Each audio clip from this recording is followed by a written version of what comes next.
Hey, special educators, I'm Jennifer from Positively Learning. Welcome to the Special Educators Resource Room. If you're like me, you're always looking for ways to save time and streamline your work. That's why this podcast was created, to give you the systems and solutions you need to get your time back. Tune in for tips, tricks, and tools that will help you manage your workload and make the most of your time. Whether you're brand new or experienced, all are welcome in the Special Educators Resource Room.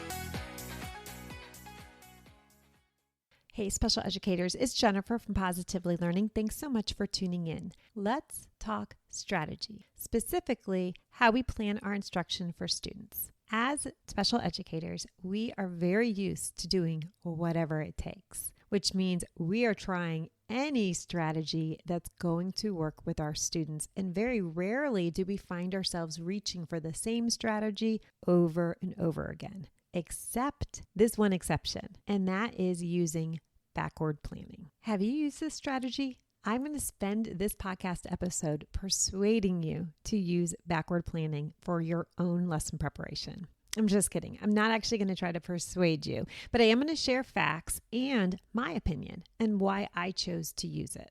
I've actually been working on preparing this podcast for a very long time, but there's just so much information I wanted to share with you that it would have been a super long episode and probably not that interesting to listen to. So what I did instead is I put all of the facts, the how-tos and the whys, and I put that into a blog post. I will link that in the show notes, and I'll spend this episode giving a brief background, but then also giving some real-life examples.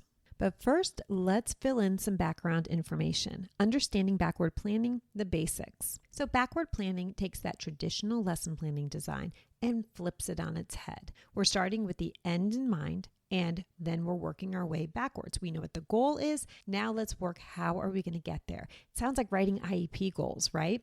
Essentially, we should already be doing this. When we write our lessons, we have a lesson objective, and then at the end, we have our assessment, and they work as bookends. They should closely match or align. And then what comes in between is having our students get practice with that lesson objective, and then we're going to assess to see how they did. Backwards planning is a little bit different. The way I used it as an inclusion teacher is I would look at the unit assessment before the unit began, and I would think, what do my students need to know? And what are they going to be assessed on? And then I can backwards plan. Okay, we have 15 lessons in this unit. I know those big standards, the big power standards that my students need to know. That is what we're going to focus on. How are we going to get there? So I had the end in mind, and then I would look at the lessons. I feel a little funny even explaining this because aren't we all doing it this way? But then I remember my first few years.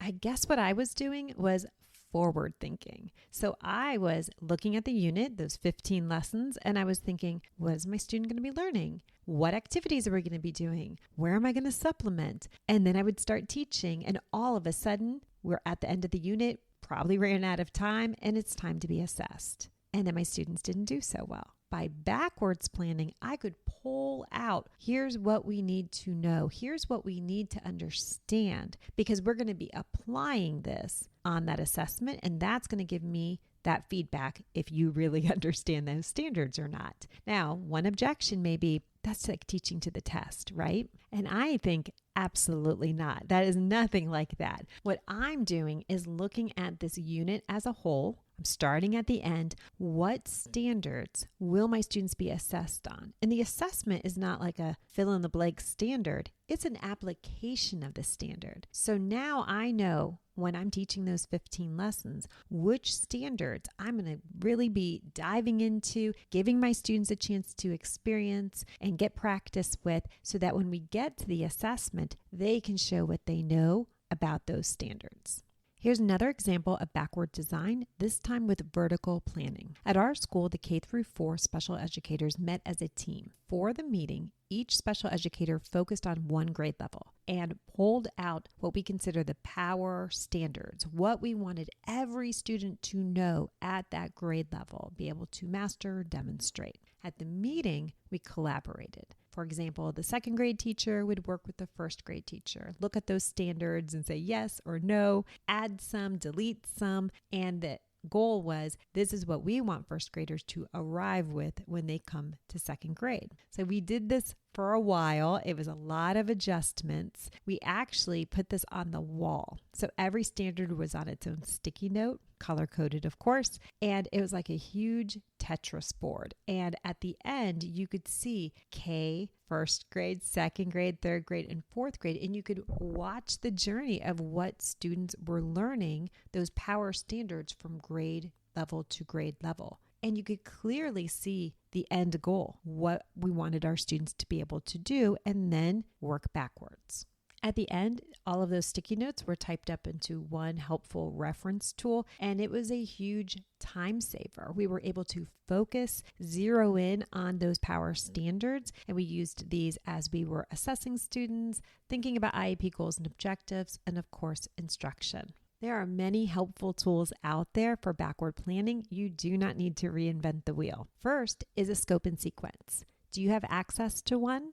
Maybe it comes with a curriculum that you're using, or maybe you can find one online. If not, you could also use the table of contents. I've done that before, where I might look at a whole unit and I see, okay, there's 15 lessons. I have 10 days. So now I need to look at the end, think, what do my students need to know, and pull out 10 days of instruction. That's going to save me a lot of time, and I'm going to get better results than if I just started with lesson 1 and hoped for the best.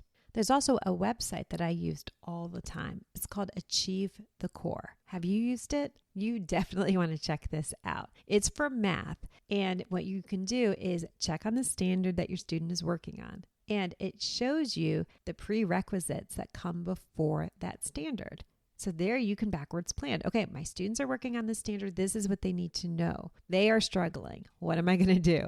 I can look at what came before that standard. I can go backwards and see where those gaps are missing. Very similar to using a diagnostic. Maybe you're focused in on life skills or social skills or early academics. You can use backward design for this as well. I have a set of basic skills checklists. And when you look at the checklist, you can automatically look at the end and see, okay, what is that end goal? And then you could move up the checklist and see what is each step that students are going to accomplish to achieve that goal. Now, we know that progress is not necessarily going to be linear, that they're just going to go smoothly down the line, but you have a much better chance of achieving your goal once it's been clearly identified. Think of that old analogy where if you are traveling and you aren't sure where you're going, how do you know when you get there? If you don't type that destination into your map, your directions, how are you going to know when you've arrived? Exact same thing with instruction. And I just cringe when I think about my first few years where it felt a little bit aimless. And it wasn't that we weren't working hard. We were working really hard. But without that clear goal in mind, it just didn't feel very efficient. Backward planning isn't just a method. It's a mindset. It helps us prioritize exactly the steps our students are going to be taking, and each step is aligned with their instructional goal. So thanks so much for listening. Be sure to check out the blog post for more information and practical steps to incorporate backward planning strategy into your lesson planning. And remember, sometimes looking backward is the best way to move forward. Thanks so much for tuning in, and I'm dying to ask, what'd you think? Be sure to hit the follow or subscribe button so that you never miss an episode. You can find the show notes and links for everything mentioned in this episode at positivelylearningblog.com. See you next week for more special education solutions.